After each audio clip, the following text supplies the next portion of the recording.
Ladies and gentlemen of the e-commerce world, today we have a special treat for you. We have Carlos of Wreck-It Brands joining us today, and he's a director over at that company, and they work specifically with big household names for consumer products.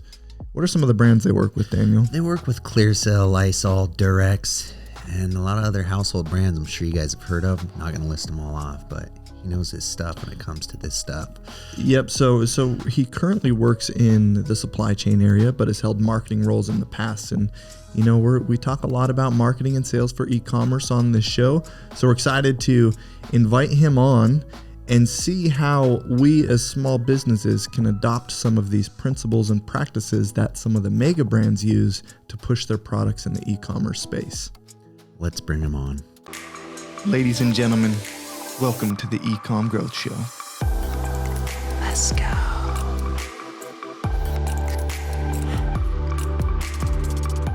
How you doing today, Carlos? I'm good, man. We're excited to have you on today. Nice to meet you. Nice to meet you too, guys. Sorry, it's my first day of vacation in a very long time, so I'm actually relaxed. Although I'm looking after a 2-year-old savage. Apart from that, life is good. Oh, nice, dude. Well, sorry you had to do this on your vacation. Yeah. It's the only way I could do it, mate, to be honest with you. It's been like, this year has been like absolutely bananas, right? So, Yeah, totally. I'm sure your job's been pretty crazy with recent events and switching marketing strategies and all that kind of stuff, huh? Yeah, mate. Look, it's been a crazy year, right? If you think about it, we were prepared, I would say. So that's good. We had that because we've been working on this project for a long time, right? So people are like, everybody's growing, this is just COVID. And I was like, yeah, if you look at the market share where we have access to it, it just shows you that we are performing. And that's because we built the structure for 2 years to be ready for this, right? So yes, everybody got a benefit from the COVID and the digital penetration and acquisition. But mate, we were disrupting for a while. But it's been crazy, mate, right? It's like absolutely crazy. And everybody has a master in supply now. So that's good. Yeah.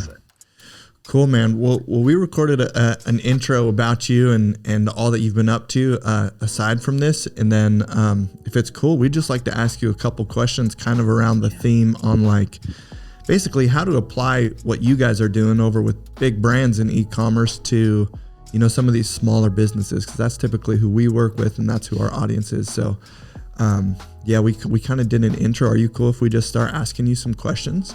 Yeah, man. Feel free.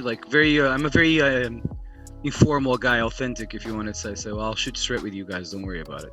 Perfect.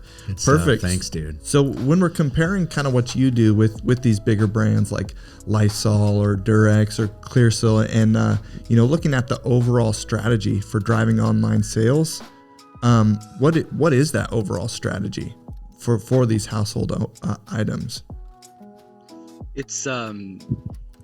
That's a very good question. And I can give you a view.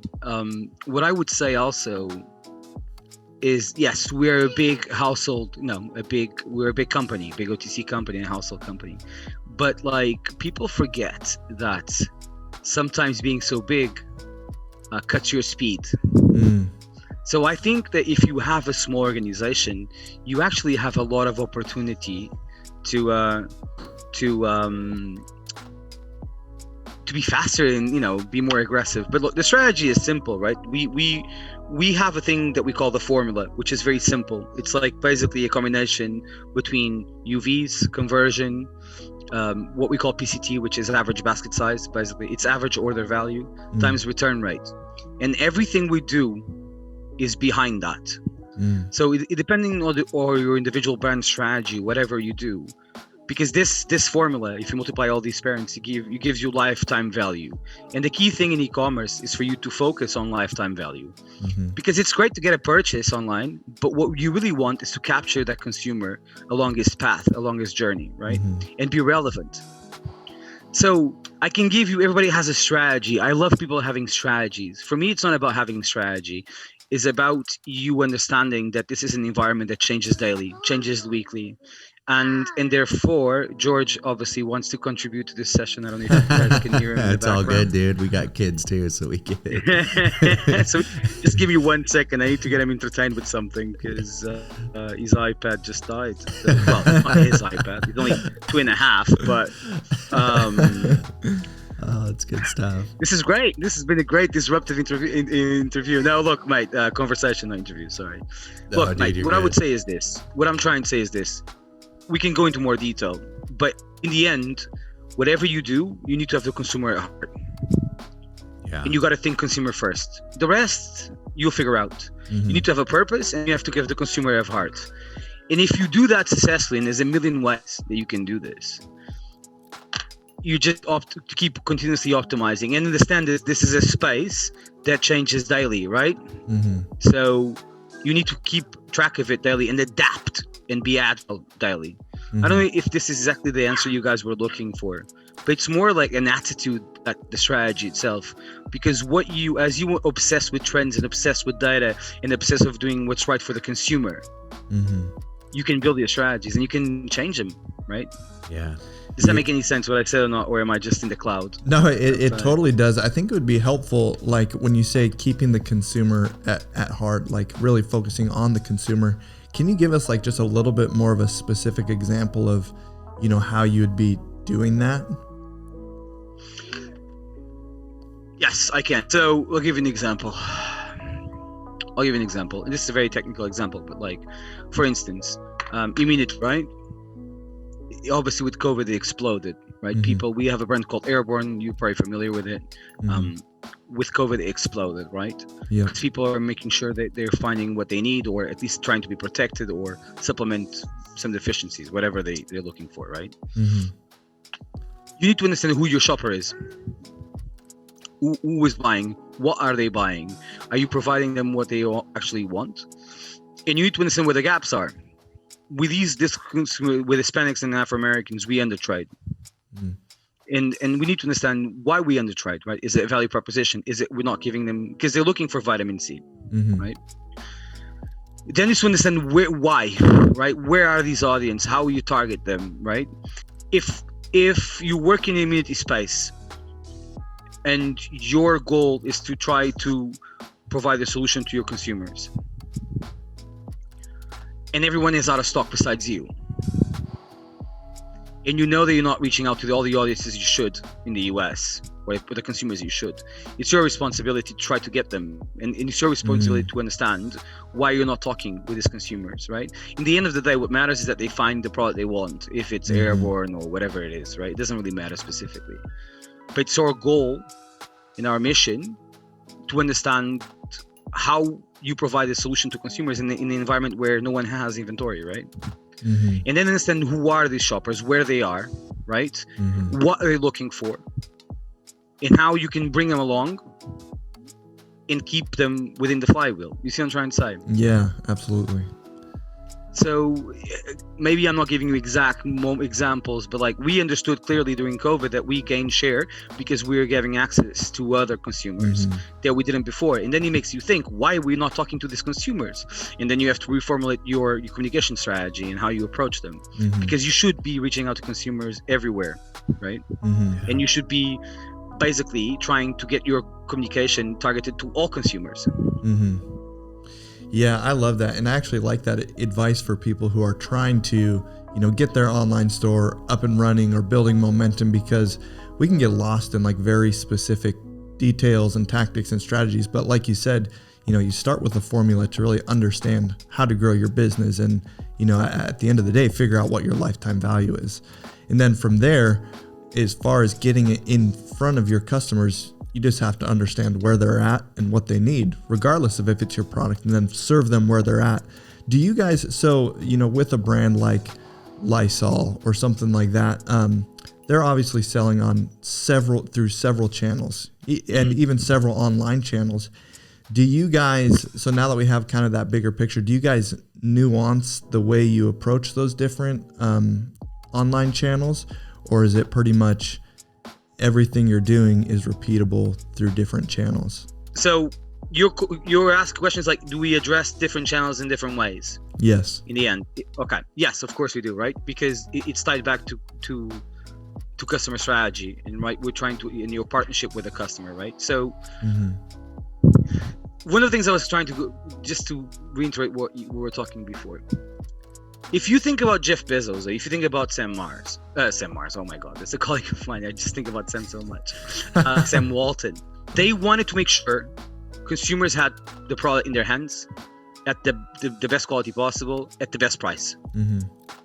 Because in the end, in the retail business, right, and this also translates to online, and online is way more ruthless on that if you think about it. It's all about giving people the best you can give with the best offering. And you're talking about completely different cats, right? In different worlds, right? E-commerce, online, Sam, within Walmart, in Sam's, and so on, in retail.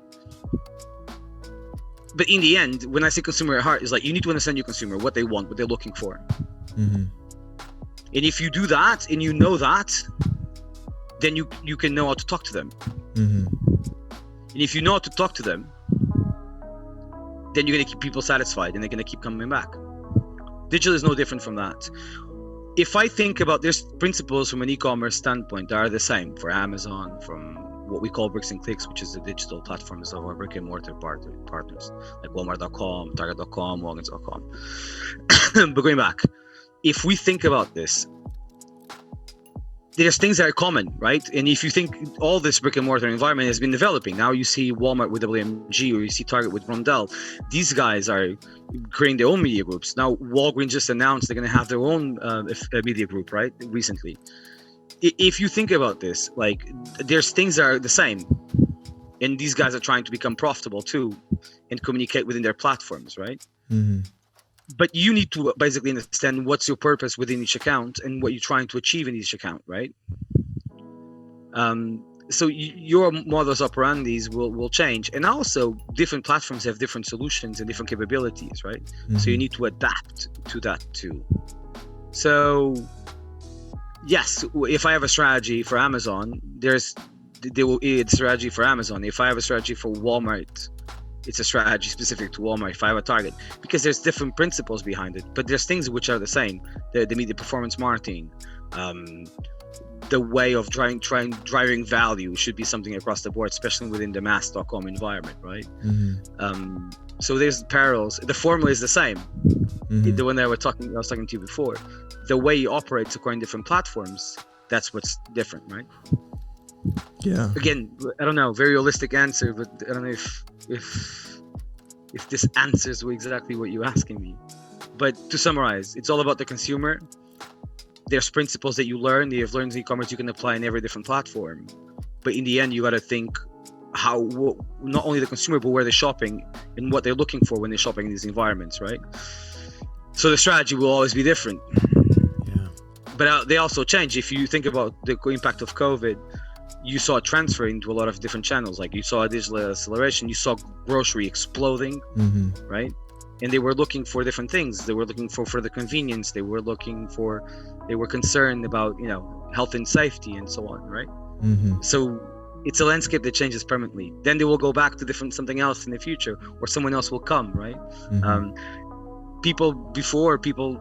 Third-party sellers were like, what is it? If you think about 10 years down the road, now the vast majority of sales within the Amazon environment comes from third-party sellers, right? So everything is changing. It's all about how quickly and how well you can serve the customer in the end. Yeah, that's good, Carlos. And I like how you're teaching people how to think. That's, I think, what's really important. I do want to kind of get in the weeds really quick and just see your opinion on this. Do you think big brands underutilize paid advertising on social media? Or do you find like paid search is better for bigger brands? I think underutilize. I think we're in a period of transformation. And I think a lot of big brands are still trying to adapt, right? Because for many years it was all about above the line, in-store activation, you know what I'm saying? And I think search is something that you need to obsess with, because search is what's going to make you win, right? Yeah. I think a lot of big brands, some of them were very prepared for what happened. A lot of them are waking up now. Do I think there's opportunity to further develop the social aspect, the social media aspect of e-commerce? For sure. And if you think about the US versus globally, right? We talk, oh, the US is so developed, and it is, don't get me wrong. But like, you go to China, and live commerce has been a thing for years, or social commerce has been a thing for years. Chat is a thing that's been going on for years, and we're now catching up. So the question is very, but if big brands are utilizing paid search, I think it depends where they are. But I think what you're going to see is like these platforms are going to be becoming bigger, in the way we did media before is being revolutionized. There's a big revolution on it. And I think you're going to see more dollars from big and smaller brands into like where consumers are. And if it's social media, it's social media. If it's if it's TikTok or Instagram or whatever it is, right? Or if it's Facebook, if it's Walmart.com or Target.com or Kroger.com, right? So I think search becomes more important, paid than organic. Organic is more important value or more important than paid, to be honest, right? Yeah. But I think yes, you're gonna keep seeing brands moving to that way. Yeah. So basically, you said, you're putting a lot of marketing where people are, where the attention is, and you kind of follow the consumer. But I guess my question is, when you have the overall marketing budget for a brand, do you pretty aggressively just always shift it towards where you think the most consumers are, or do you try to keep a certain balance of different types of media? This is where the strategy piece comes. It depends what you want to do. Do you want to drive awareness? Do you want to grow penetration? Do you want to drive basket size? So you want to get more consumers. You want to get consumers that you already have to trade up. Trade in, trade up, trade across. You want them to extend to other platforms.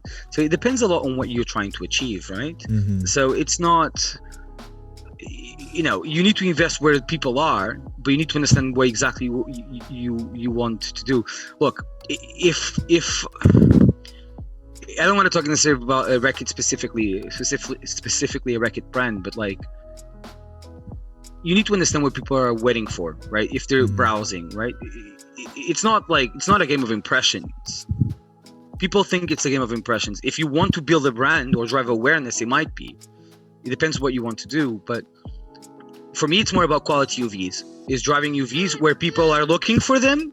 So driving, it depends what you want to do, right? And if you're a small brand, maybe you do want to drive awareness. But for me, it's more about, I want to serve you an impression. If you're waiting to see something like that, I want to try to disrupt you probably if I want to try to do the conversion. But like, I don't know, imagine this. Imagine you are in bodybuilding.com and you're trying to buy, weights or whatever, right?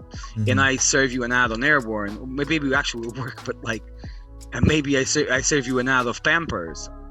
You're not gonna be like, okay, like I don't need to buy Pampers. I'm not in that shopper mission. I'm trying to buy weights, right?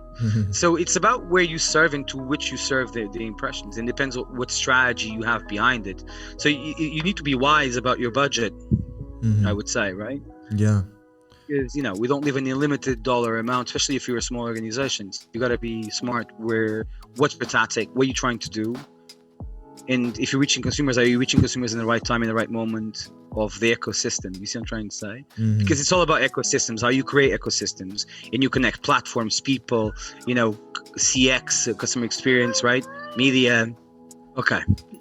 Did that answer your question? Yeah, it totally did. Thank you. One of our questions is, what is some of the biggest issues you see with driving sales online, and how can those issues be fixed? Look, I'm a big believer that you need to keep reinventing yourself in life, right? Yeah. You need to stay core to what you believe upon, but you need to reinvent and follow and change, right? And adapt, I would say. And we live in a very fast-paced world that changes a lot, right? So there's a lot of things that I look into, and I'm thinking, why are these guys not doing this? I'm trying to understand. There's a lot of capabilities that are still not unlocked within the overall online space, right? Because they require investment, because they're not proven. And in my mind, it's all about trialing and learning, and I'm a big believer in that, especially in an environment with massive change, constant permanent change, like digital, right? Yeah. Well, I'm always thinking about what's next, and what are the people doing that we're not, our customers, ourselves, right? There's a lot of issues because of that, right? I think there's also a lot of players in the market. They've been making a really big effort to step change their businesses, and this is like if you think about it, like you can think in a small scale, from a guy that just creates a business and then suddenly has a multi-million dollar business, right? You can also think about like a Walmart that has to reinvent themselves. In 4 years, they've done this, right? Very successfully, I would say. Right? Yeah. But there's always issues. There's always things that like, why cannot I not do this? Why can I not do that? Why, and then sometimes you need to be aware of, in the end, it's all about tech and operations, right? E-commerce is all about tech and operations. And if you don't have those fundamentals, that I think if you ask me what are the issues, I don't think we are as developed as we should be within the tech and operation environment. I think we're catching up really fast. Yeah. But the basics are still not there, right? Yeah, I guess the real question is CPG. It's just it's becoming more and more competitive each day, it seems. And so I guess the question is, how do you keep a competitive advantage? I think you have to be very dynamic, right? So we're going back, like operations, we're talking about consumer at heart. Operations is key. If you understand how you can be fast, or, if you can understand how you can reach those consumers, right? And you can understand what's the trend and what people are looking for, what they're going to be looking for. If you think about like what we do, it's all about predicting the future. You make bets about what it's going to be, what's going to be trending or what's going to be happening, right? And I think that like if you are an entrepreneur, you have a small firm, you're way more agile. You don't have red tape. There's there's a lot of things you don't have to worry about. So you can move very, very fast. And if you're willing to move fast and you quickly understand what people want and what you need to satisfy people and talk to them, you actually have a big advantage versus big CPGs. Because you can have an idea, and if you know the know-how, or you can figure out the know-how, or you improve your customer experience as you go. But if you can be way faster, and it's all about agility in the end. So there's a lot of benefits of being a small. There's a lot of look at Goalie. It's a huge business with one item. It tastes amazing, and everybody's talking about it. And they're talking about it in a very genuine way. One item. And when they started, they were probably very small, as you can imagine, right? And then they got to L, and then they got big because they got a lot of awareness. But like, they had an idea. They were ahead of everyone else because everybody likes apple cider vinegar, but no one was doing gummies. They created a delicious solution. And then they would explode it. So it's all about the pace, having understanding the trend, and being agile enough to make it happen. And again, it changes daily. So look, this is very broad also, right? But like, it's very simple in the end. If you are someone that is an entrepreneur at heart, and you want to make something happen, and you obsess about it, because all the entrepreneurs do, they obsess about something, right? And you keep at it. And you can go and figure out, but you keep doing it, and you keep like that very fast pace. There's loads of opportunities. Look at today, like 5 years, like 10 years ago, we had all these brands, right? And big brands already knew. Now we have a zillion brands. There's brands that hit me on Instagram every day that I've never heard about. Yeah, right. Totally. And I'm buying them. Yep. Right? And you guys are too, for sure, right? Like, we're buying stuff that we don't even knew. And they weren't even there 6 months ago. And now in this new digital era, like, you have so much option, right? Yeah. That's the beauty of it. You can pick whatever you want. But you also can also create businesses. Even COVID, there's loads of businesses that rise from nothing in the space of like 2-3 months. But the people behind it, they got it. They understood what they were going. They wanted to do. They had an idea, and they kept at it, and they kept improving as they go. And sometimes it's not perfect, but yeah, that's good stuff. So 2020 was a crazy year. You know, it really accelerated the growth of e-commerce industry as a whole. Where do you see that going? Do you see it tapering off anytime soon, or do you just see that's kind of where the future is, so it's going to keep accelerating at that rate?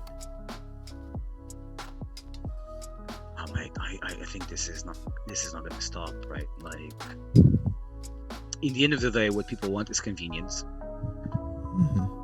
What's more convenient from you than sitting at your house with your child? I can be talking to you guys right now and place an Instacart order and have food delivered to me in like an hour. Yeah.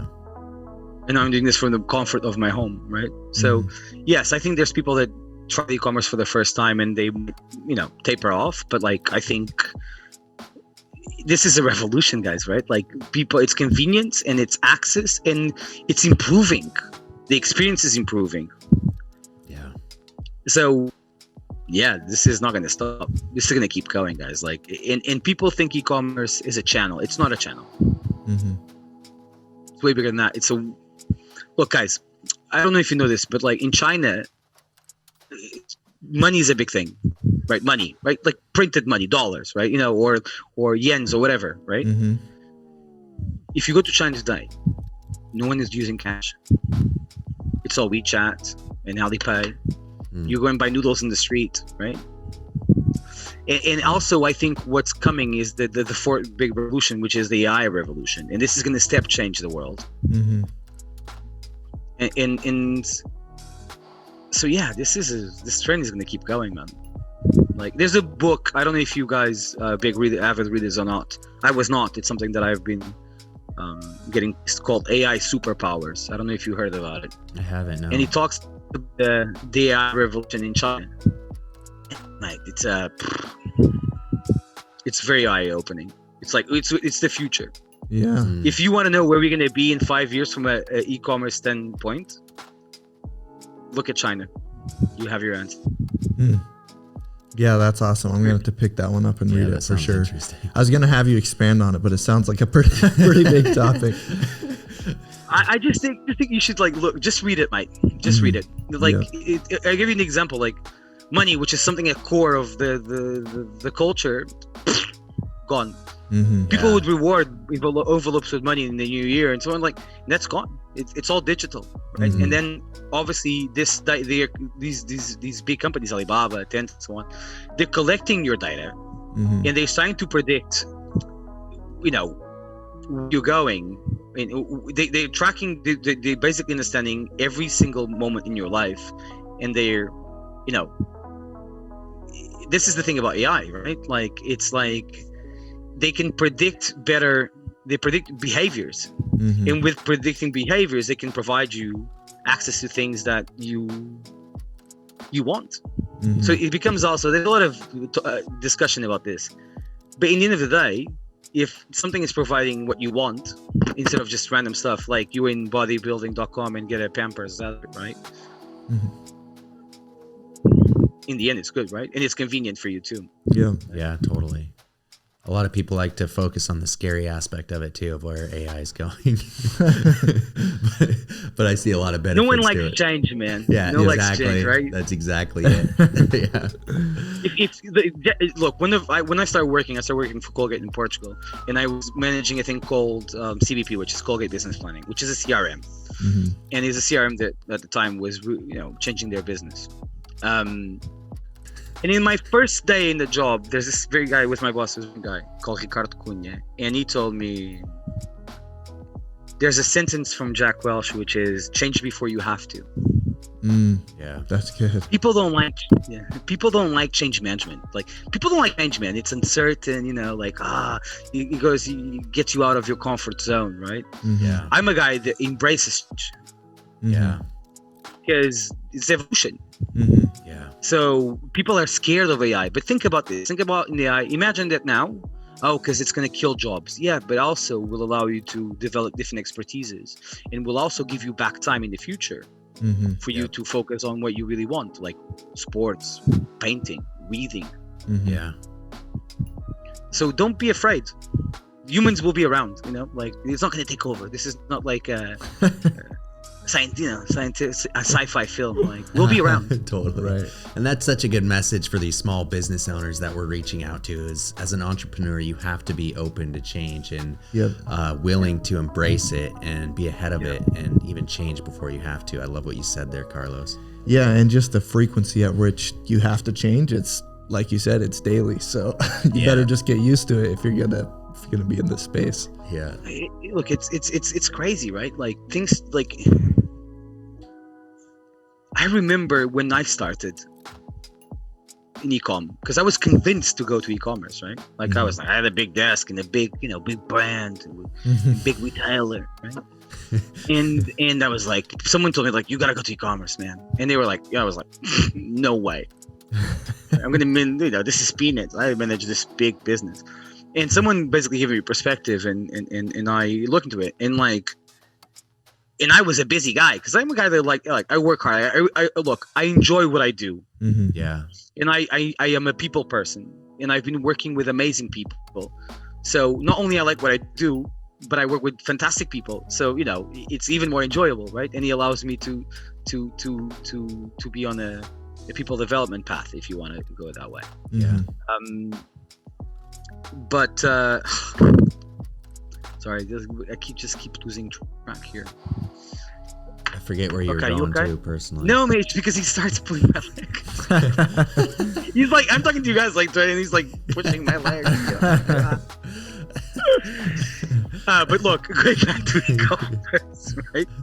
Oh, someone told you to go into the e-commerce world. Yeah, and I ended up in e-commerce. It was one of my mentors, a brilliant guy called Ryan Schimmel. If you guys have a chance to talk with him one day, I would advise, because he's a brilliant individual.